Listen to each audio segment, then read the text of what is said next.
Baik, Assalamualaikum warahmatullahi wabarakatuh. Sebelumnya, perkenalkan nama saya Marhana Pasaribu.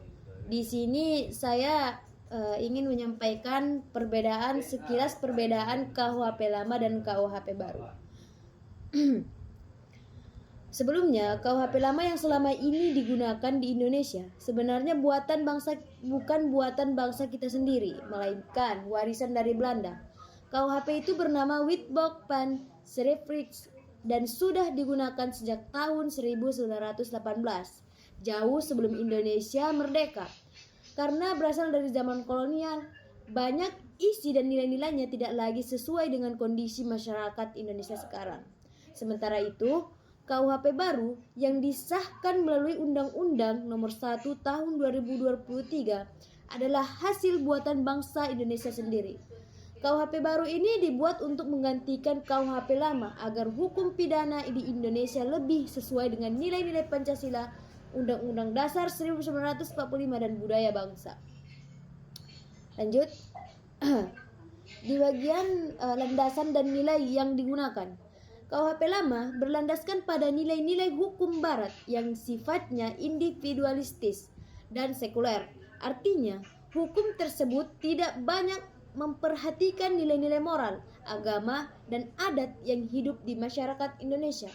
Berbeda dengan itu, KUHP baru dibangun berdasarkan semangat nasional dengan dasar Pancasila dan Undang-Undang Dasar 1945. Artinya, hukum pidana sekarang lebih memperhatikan nilai agama, kesusilaan, serta norma adat yang berlaku di masyarakat. Lanjut. Yang ketiga, bahasa dan struktur. KUHP lama masih banyak memakai istilah dalam bahasa Belanda dan kadang sulit dimengerti oleh masyarakat umum.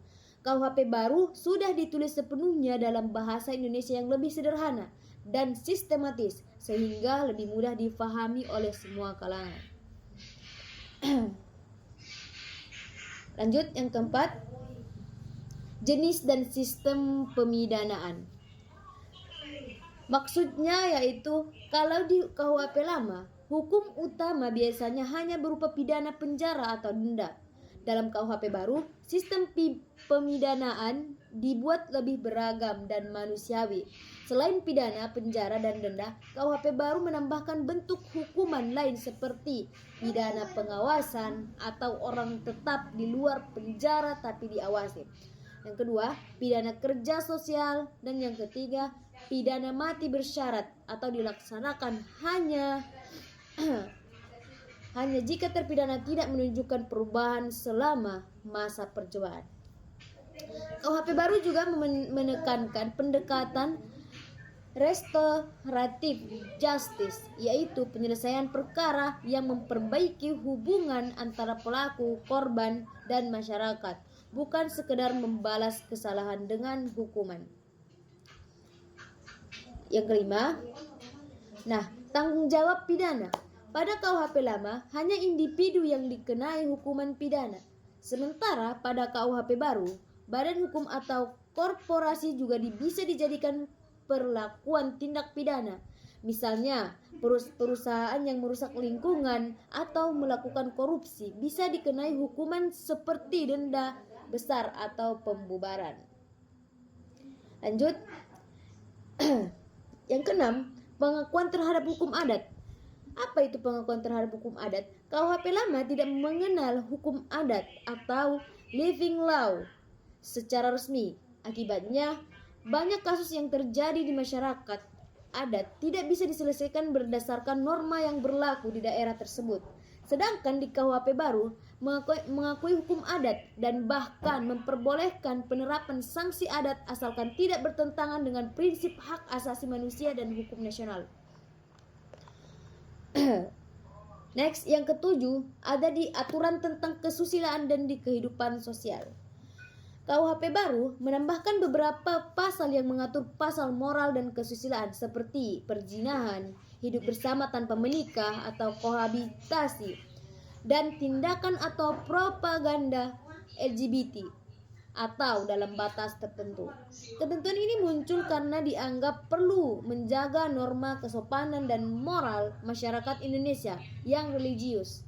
Dalam KUHP lama, hal-hal seperti ini tidak diatur secara rinci. Yang kedelapan yaitu delik terhadap negara dan pemerintah.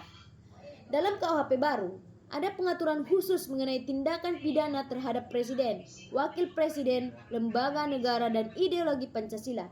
Namun, berbeda dengan zaman dulu, pasal penghinaan terhadap presiden tidak bisa digunakan untuk membungkam kritik.